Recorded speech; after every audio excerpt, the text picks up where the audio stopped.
तुम्हारा अन्नदाता, पग पग पर है संग तुम्हारे अन्नदाता। लहू किसानों का बन के पसीना सींचता है धरती का सीना। मेहनत का तेरी हक दिलवाने, नई तकनीक नई खोज बताने।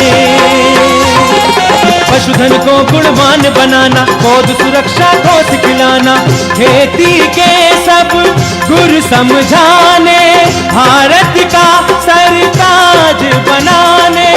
आठों पहर है संग तुम्हारे अन्नदाता, अन्नदाता। नमस्कार, मैं सिरांधा आप सभी दर्शकों का अन्नदाता कार्यक्रम में स्वागत करती हूं।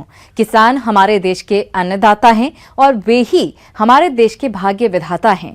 ऐसे ही भारतीय किसानों को खेती बाड़ी से जुड़ी हुई बहुत सी नई लाभकारी जानकारियां देने के लिए हर रोज सुबह हम आपके साथ आते हैं। तो चलिए कार्यक्रम शुरू करने से पहले देखते हैं क्या है आज के अन्नदाता में।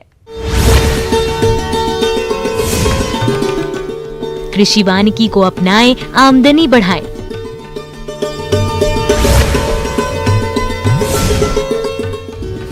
सोयाबीन की वैज्ञानिक तकनीक से बुआई।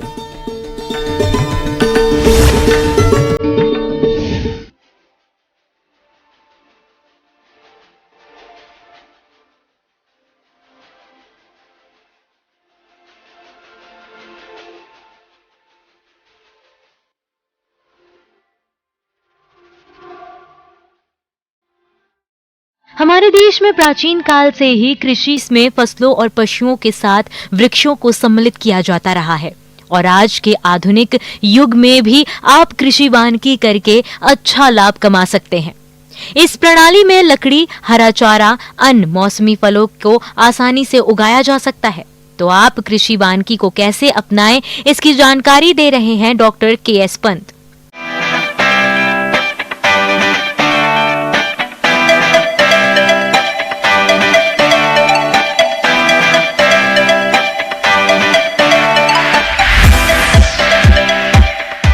जिस खेत में हम खड़े हैं, इस पद्धति को एग्री सिल्वीकल्चर सिस्टम के नाम से जाना जाता है। एक खेती करने का ये टिकाऊ प्रबंधन है जिसमें मुख्यतः 3 घटक का जो है समावेश किया जाता है। ये घटक कौन कौन से हैं? जैसे पेड़ पौधे, फसलें और पशुपालन। इनको हम एक ज़मीन के एक हिस्से पे लगाएंगे और किसान इससे अपनी बहुआयामी मल्टीपर्पज़ जो उसकी ज़रूरतें हैं उसको पूरा करता है। अपने राज्य में किसानों की जोत कम होती जा रही है। इसके साथ ही पानी की कमी या फिर अतिवृष्टि, ओलावृष्टि के चलते किसानों की फसलें नष्ट हो जाती हैं। तो ऐसे में किसानों को चाहिए कि वे कृषि वानिकी को अपनाएं। कृषि वानिकी को अपनाने से न केवल इन सभी समस्याओं से बच सकते हैं, बल्कि किसानों को लगातार किसी न किसी फसल से आय भी मिलती रहती है। दूसरा फायदा क्या है कि जो हमारे प्राकृतिक वन है, नेचुरल फॉरेस्ट है, उससे हम लकड़ी लेते थे, चारा लेते थे, ईंधन लेते थे और इमारती लकड़ी। लेकिन जब हम एग्रो फॉरेस्ट्री को अडॉप्ट करते हैं तो इन सारी चीज़ों को अपने ही फार्म से हम कलेक्ट कर सकते हैं और जो हमारा प्राकृतिक वन है, जो नेचुरल फॉरेस्ट है, उसके ऊपर आम आदमी का प्रेशर कम होगा, वो कंजर्व होंगे और लॉन्गर टाइम तक जो है हमारा वातावरण शुद्ध रहेगा। तीसरा फायदा क्या है कि एम्प्लॉयमेंट जनरेशन, ये रोजगार की उत्पत्ति भी करती है कृषि वानिकी। इसी तरह जो हमारा वाटर कंजर्वेशन की बात करें, एनवायरनमेंट कंजर्वेशन की बात करें तो कृषि वानिकी एक बहुत ही इम्पोर्टेंट सब्जेक्ट है और आने वाले टाइम में और भी ज़्यादा इसका महत्व हो। कृषि वानिकी से उत्पादन संसाधन के साथ साथ मृदा के गुणों में भी सुधार होता है। कृषि वानिकी में पौधों और दलहनी फसलों की जैविक क्रियाओं से नत्रजन स्थिरीकरण होता है और कार्बनिक पदार्थ की मात्रा में वृद्धि होती है। पौधों और फसलों को साथ साथ उगाने से एक दूसरे को उर्वरक तत्वों की पूर्ति में सहायता मिलती है। मृदा संरचना में सुधार होता है जो कि फसल उत्पादन के लिए अति आवश्यक है। अब जैसे किसान कृषि वानिकी से अपनी बहुआयामी जरूरतों को पूरा करता है, तो जहाँ हम खड़े हैं, एक हमने एग्री सिल्वीकल्चर सिस्टम बनाया है, इसका एक घटक है द्रेक, मिलिया अजेड्रेक्स जिसको बोलते हैं, और इस बीच में जो हमने क्रॉपिंग की है वो मूली की क्रॉपिंग की है। और एक चयन करते वक्त किसान और बागबानों को एक ध्यान रखना है कि हमें कृषि वानिकी में उन पौधों का ही चयन करना है जो शॉर्ट रोटेशन हो, जिनका थोड़े टाइम में 7-8 साल में जो हमें लकड़ी दे सके, टिम्बर मिल सके, और साथ साथ में जो है दूसरे प्रोडक्ट भी उनसे मिल सकें। तो जैसे ये मिलिया अजेड्रेक्स, जैसे मैंने आपको कहा कि द्रेक का पौधा जो है इसको लगाया है, इसकी लाइफ स्पैन जो है 10-12 साल तक, 15 साल तक के हम इसको हार्वेस्ट कर देते हैं, 9 साल में भी हार्वेस्ट कर सकते हैं। तो उससे क्या हुआ कि ट्री कंपोनेंट जो है वो सॉइल को एनरिच कर रहा है, सॉइल में उसका न्यूट्रिएंट जा रहा है, लीफ फॉल हो रहा है, लीफ शेडिंग हो रही है, लीटर डिकम्पोज हो रहा है, तो उससे भी सॉइल की जो प्रोडक्टिविटी बढ़ रही है, इसलिए सॉइल को भी ये इम्प्रूव करता है। इस सिस्टम में हमने क्या किया है कि इसको रो टू रो हमने 3 या 4 रो इसकी बनाई है। जो मिलिया लगाया है उसमें 2 दूरी रखी है, एक 5 मीटर की दूरी है, एक 4 मीटर की दूरी है, और एक रो से सेकंड रो के बीच में जो है 8 मीटर का फासला है। इसमें हमने 1 मीटर का जो है वो उसकी बिर्थ रखी है, जो जिसमें हमने प्लांटिंग की है कि इसकी जड़ें जो है 1 मीटर की ही पेरिफेरी में स्प्रेड करें, ताकि इस और न्यूट्रिएंट जो है ये ज़मीन नीचे से ले, और जो हमारी एग्रीकल्चर क्रॉप होती है वो 15 सेंटीमीटर तक उनकी जड़ें जो है वो जाती है, इससे नीचे नहीं जाती। तो जो कंपटीशन होता था न्यूट्रिएंट के लिए या मॉइस्चर के लिए थ्रू रूट्स, वो भी हमने इसको चेक किया है। कई बार शेड आती है और शेड से जो हमारी रिडक्शन हो जाती है, क्रॉप प्रोडक्शन जो है कम होती है। आप देख रहे हैं इस कंपोनेंट को, ट्री कंपोनेंट को हमने वर्टिकली मैनेज किया है। तो इस सिस्टम से जो है फार्मर जो है अपनी बहुआयामी ज़रूरतों को पूरा कर रहा है। कृषि वानिकी को अपनाते समय इस बात का विशेष ध्यान रखें कि आप वृक्षों और फसलों का चयन वहाँ की जलवायु, मिट्टी और अपने संसाधनों के अनुसार करें, ताकि इनको लगाने में किसी प्रकार की परेशानी नहीं आए और ये अच्छी तरह से पनप सके, जिससे आने वाले समय में आपको अच्छी आय मिल सके। किसान भाइयों, अभी तक आपने खेती से जुड़ी हुई कुछ उपयोगी जानकारियां देखी। अब लेते हैं एक छोटा सा ब्रेक, जल्द ही लौटेंगे और कार्यक्रम में आगे भी है खेतीबाड़ी से जुड़ी हुई महत्वपूर्ण जानकारियां। आप बने रहिए हमारे साथ। ब्रेक के बाद आप सभी दर्शकों का अन्नदाता कार्यक्रम में एक बार फिर से स्वागत है। चलिए अब रुक करते हैं अगली कड़ी की ओर।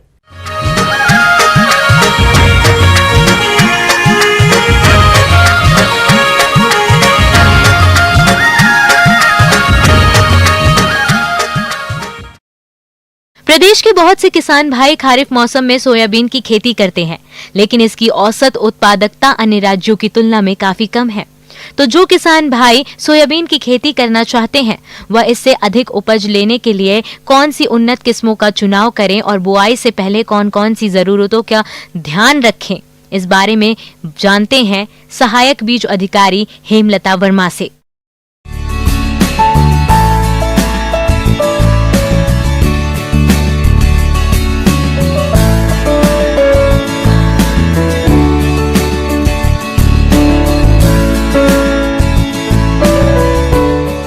आज आपके सामने सोयाबीन की उन्नत खेती, अधिक उपज पैदावार किस प्रकार से ली जाए उसके बारे में जानकारी देना चाहती हूँ। किसान भाइयों को बताना चाहूँगी कि कौन कौन सी किस्मों का चुनाव करें। एक JS 9305 है, ये 90 से 95 दिन की फसल है, करीब 20 से 25 कुंटल प्रति हेक्टेयर इसकी उपज है।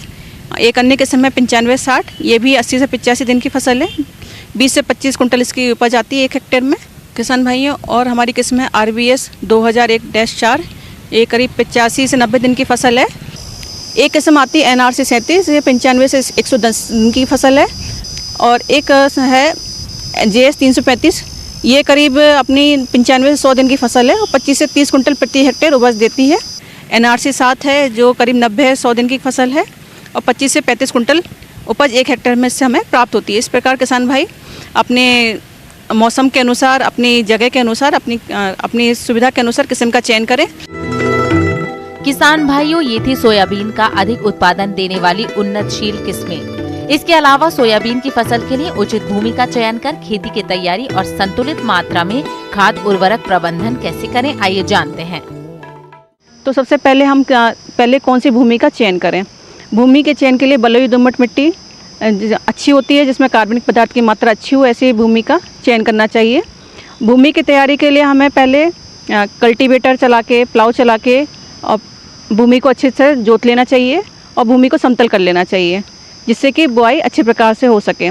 किसान भाई, अब हम सोयाबीन की फसल में कितना उर्वरक दें, इसके बारे में मैं जानकारी देना चाहती हूँ। तो किसान भाई अपनी फसल में गोबर की खाद या नाडेप खाद दे सकते हैं, जो 10 से 20 टन प्रति हेक्टेयर से की दर से उपयोग करें, या अगर वर्मी कंपोस्ट उपयोग कर रहे हैं तो 5 टन प्रति हेक्टेयर की दर से उपयोग कर सकते हैं। ये अवश्य दें आप किसान भाई अपनी फसल में।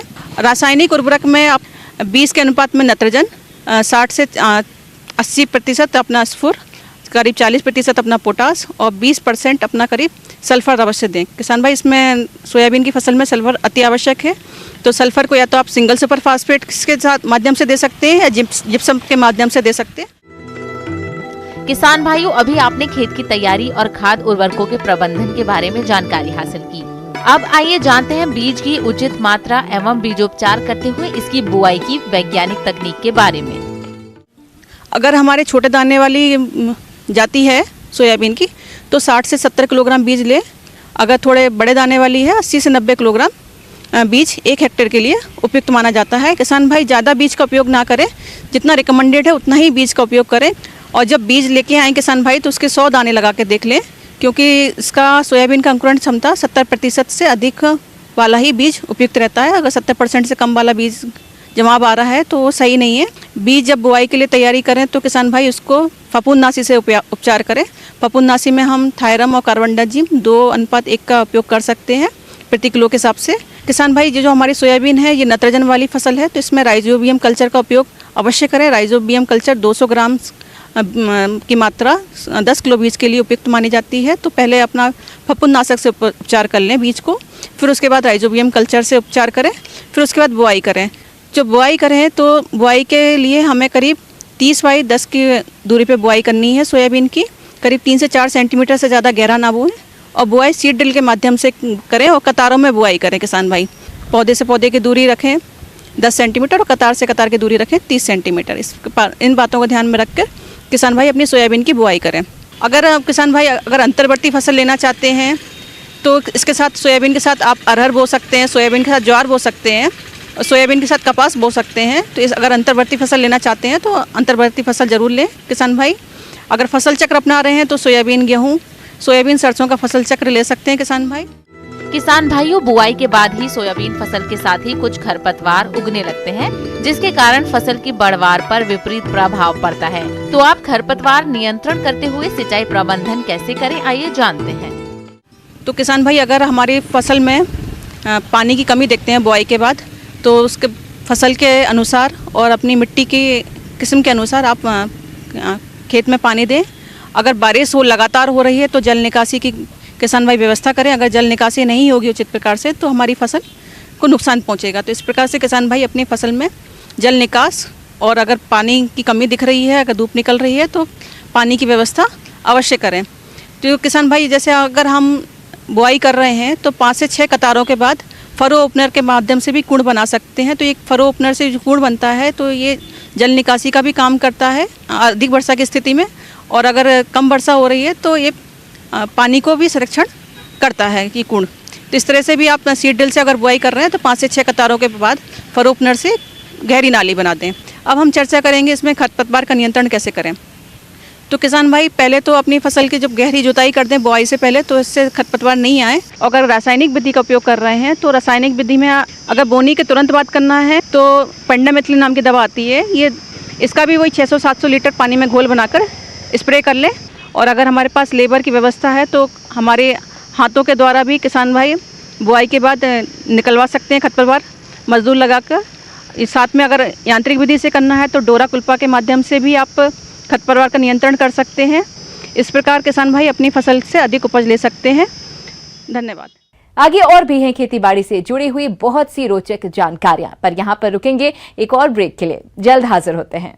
ब्रेक के बाद एक बार फिर से आप सभी दर्शकों का अन्नदाता कार्यक्रम में स्वागत है। बढ़ते हैं अगली प्रस्तुति की ओर।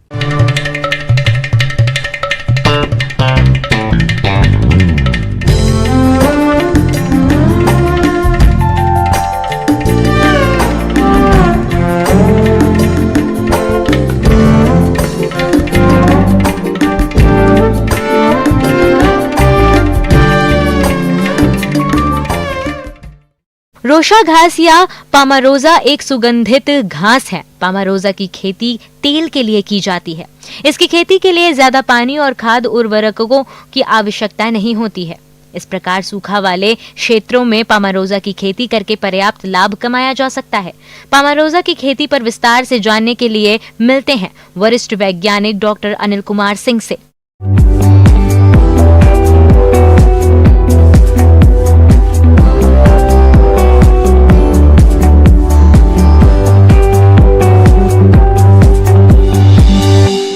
जैसा कि पामारोजा औषधीय और सुगंधित फसल है, जिससे प्राप्त तेल का उपयोग विभिन्न प्रकार के सौंदर्य प्रसाधन बनाने और गंध उद्योग में किया जाता है। इसीलिए इसके तेल की बाजार में अच्छी मांग है। इसकी कीमत भी अच्छी मिलती है। तो किसान भाइयों, इसकी सफल खेती के लिए कौन कौन सी बातों का ध्यान रखना है, आइए जानते हैं। देखिए, पामारोजा पूरी तरह से कम पानी चाहने वाले क्षेत्रों में और वर्षा पर आधारित फसल है। इसके दो तरीके से प्लांटिंग की जाती है, एक तो बीज के द्वारा सीधी बुवाई करके और दूसरा नर्सरी बनाकर ट्रांसप्लांटिंग द्वारा। किसान भाइयों, इसकी नर्सरी तैयार करके रोपाई करना उचित रहता है। लेकिन यदि इस समय इसकी खेती करना चाहते हैं तो इस समय नर्सरी में बीज बुआई करके रोपाई करने में काफी देरी होगी। इसलिए नर्सरी तैयार नहीं कर पाए हैं तो इस समय सीधे खेत में ही बुआई करें। जहां तक बीज की मात्रा की बात है तो 1 हेक्टेयर खेत में बुआई के लिए 2 किलोग्राम बीज की आवश्यकता होती है। लेकिन बीज काफी बारीक होता है, इसलिए अच्छा होगा कि 2 किलोग्राम बीज में 15 से 20 किलोग्राम बारीक मिट्टी मिलाकर बुआई करें। जिन किसानों ने नर्सरी तैयार किया है वे रोपाई के समय कौन कौन सी बातों का ध्यान रखें, आइए विस्तार से जानते हैं। तो मैं थोड़ा सा और पहले का बता दूं कि नर्सरी अगर पामारोजा की डाली है जो कि मई के महीने में पड़ती है, तो थोड़ा सा ध्यान रखने की बात ये ध्यान रखिएगा कि नर्सरी के समय पामारोजा में, क्योंकि बीड भी उसी प्रकार का निकलता है और पौधा 3 से 4 दिन में बाहर आ जाता है, तो आप एक कन्फ्यूजन मत रखिएगा कि इसमें ये पौधा है कि खरपतवार है। और कुछ गलतियां किसान ये करते थे, खरपतवार समझ के पौधे को निकाल देते हैं, तो ये इसमें ध्यान रखना है, बिल्कुल नहीं करना। उसके बाद जब पौधा आपका 45 से 40 दिन का हो जाए तो उसको खेत में वही आपका 45 से 60 सेंटीमीटर की दूरी पे, लाइन टू लाइन 60 सेंटीमीटर और पौधे से पौधा 45 सेंटीमीटर दूरी पे लगा देना चाहिए। अब ये ट्रांसप्लांटिंग का मेथड है। और नर्सरी सीधी बुवाई में सीड डालकर भी आप बरसात के समय कर सकते हो, जो कि लेकिन ध्यान रखना कि बीज बहुत गहरा नहीं होना चाहिए, क्योंकि गहराई पे वो निकलने की संभावना बहुत कम हो जाएगी। और दूसरा उसमें ध्यान रखने की, जैसे ही बीज अगर अंकुरित कर गया है तो एक थिनिंग प्रक्रिया जरूर उसमें करनी पड़ेगी, जो कि दूरी मेंटेन करने के लिए पामारोजा बहुत ज़रूरी है, क्योंकि पामारोजा कम से कम आपके हिसाब से 4 मीटर के आसपास हो जाता है, तो इसके हिसाब से वो बहुत ज़रूरी है। तो 4 मीटर का मतलब की ऊंचाई वाला पौधा अगर हो जाएगा तो उसकी दूरी भी प्रॉपर होना जरूरी है। तो 45 से 60 सेंटीमीटर तक की दूरी मृदा के आधार पर रखी जाती है, तो उसमें आपको थिनिंग करना बहुत ज़रूरी है। जो ट्रांसप्लांटिंग से लगाया है उसमें ये ध्यान रखना जरूरी है कि पौधे अगर मर गए तो तुरंत गैप फिलिंग करें। गैप फिलिंग करना अति आवश्यक है। रासायनिक उर्वरकों में खेत की तैयारी के समय 110 किलोग्राम डीएपी और 70 किलोग्राम म्यूरेट ऑफ पोटाश का प्रयोग करें। अगर मिट्टी अधिक उपजाऊ है तो उर्वरकों की मात्रा कम कर दें या ऐसी मृदाओं में गोबर की खाद का ही प्रयोग करें। रासायनिक उर्वरकों का प्रयोग ना करें। इसमें जब ग्रासी फसल है तो इसमें नाइट्रोजन की अधिकता रखेंगे तो ये जितनी जल्दी हर बार जितनी कटाई होगी, कटाई के समय या बरसात के बाद, जैसे टिलरिंग स्टेज हो रही है अभी पामारोजा में, कल्ले निकल रहे हैं, इस स्टेज में सबसे ज़्यादा पोषक तत्वों की ज़रूरत होती है, क्योंकि जितना घने होगा पौधा उतना ही बढ़ेगा। तो उस समय खाद देना बहुत ज़रूरी है। आपका जो कम से कम 40 किलोग्राम नाइट्रोजन जो कि 150 केजी को पर 3 बार में डालते हैं हम लोग, तो ये हर बार जो है एक ड्रॉप ड्रेसिंग डालना अभी ज़रूरी है, क्योंकि बरसात के टाइम में नाइट्रोजन की कमी होने लगती है, तो उस स्थिति में इसको डालना बहुत ज़रूरी है टॉप ड्रेसिंग के द्वारा, जिससे इसकी बढ़वार में मदद मिले। और स्टार्टिंग के पौधों में जैसा मैं बता रहा हूँ कि स्टार्टिंग में फसल को मजबूती देना बहुत ज़रूरी है, तो निकाई गुड़ाई खरपतवार निकालना बहुत ज़रूरी है। स्टार्टिंग में जब पौधा चल जाता है तो उसके बाद फिर ये पौधा अपने आप ही खेत फसल को भर लेगा। ये पेरेनियल चलने वाली फसल है और साल में आराम से 3 से 4 बार इसको काटा जा सकता है।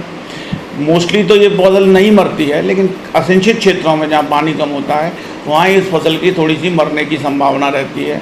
तो कुछ बातें वहाँ यहाँ ध्यान रखने की हैं कि पूरी फसल की मैच्योरिटी होने पर ना काटा जाए, उससे पहले ही फसल को काट लिया जाए, क्योंकि बीज अगर बनने तक पूरा काटेंगे तो उसमें मरने की संख्या ज़्यादा हो जाती है। तो हर बार आपको फिर नर्सरी बना के पौधे रोपने पड़ेंगे। तो इसलिए आप ध्यान रखें, कम मैच्योर पे ही काट लें, जिससे तेल की मात्रा भी अच्छी आती है और आपके तेल का जो प्रति एनुअल एवरेज लेंगे तो वो उससे अधिक आएगा।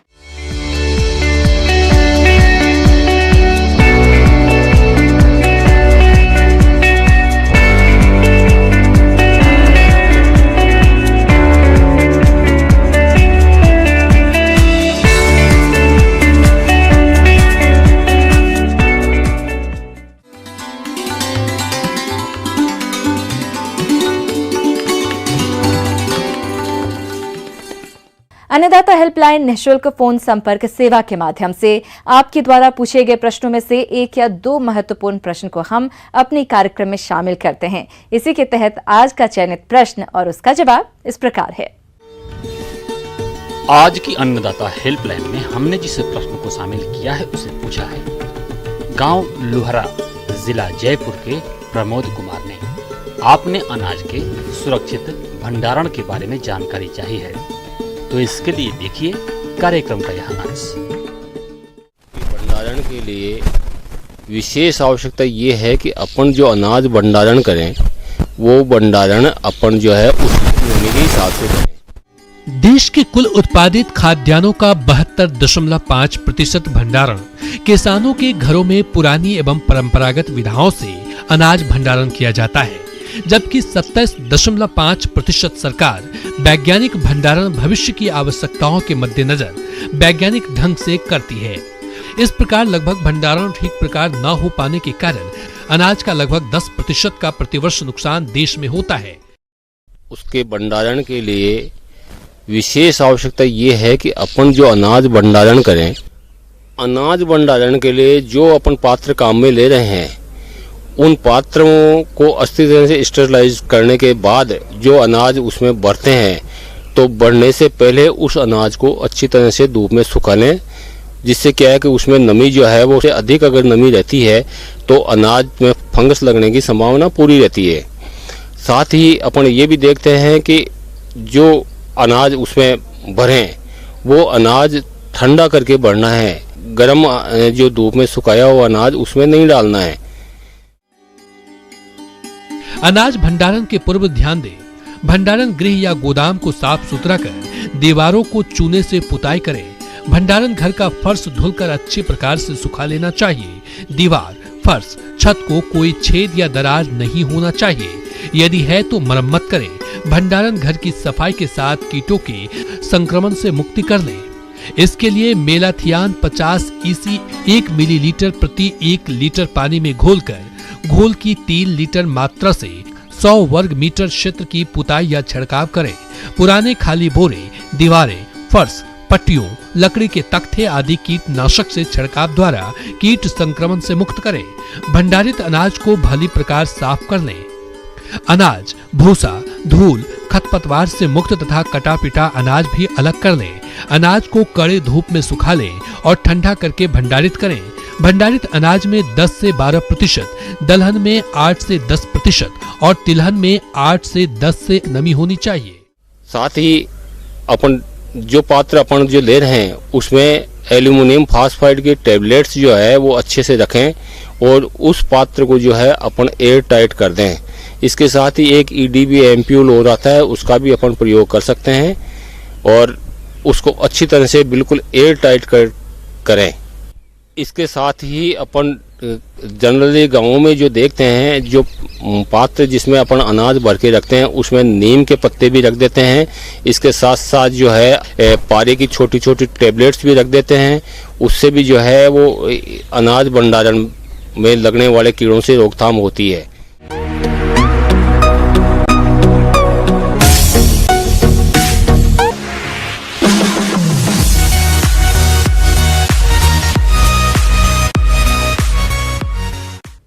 आइए अब एक नजर डालते हैं राज्य की कुछ चुनी हुई मंडियों की प्रमुख फसलों के बाजार भाव पर।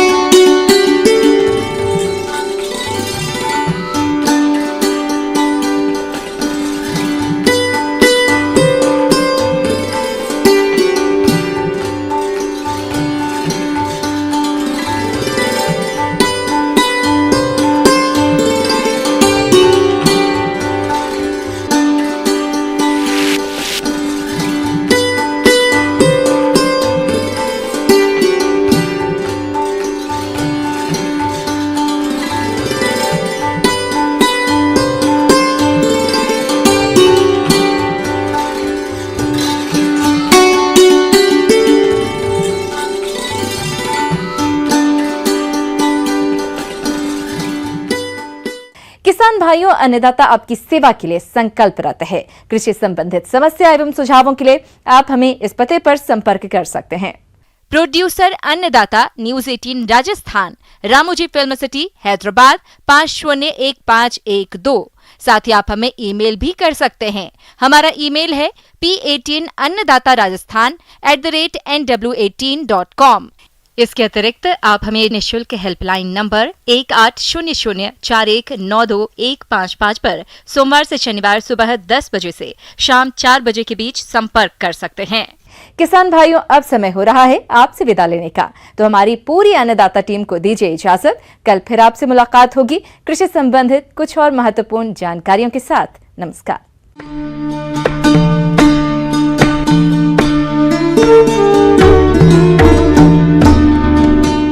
जो प्रदर्शन कांग्रेस ने किया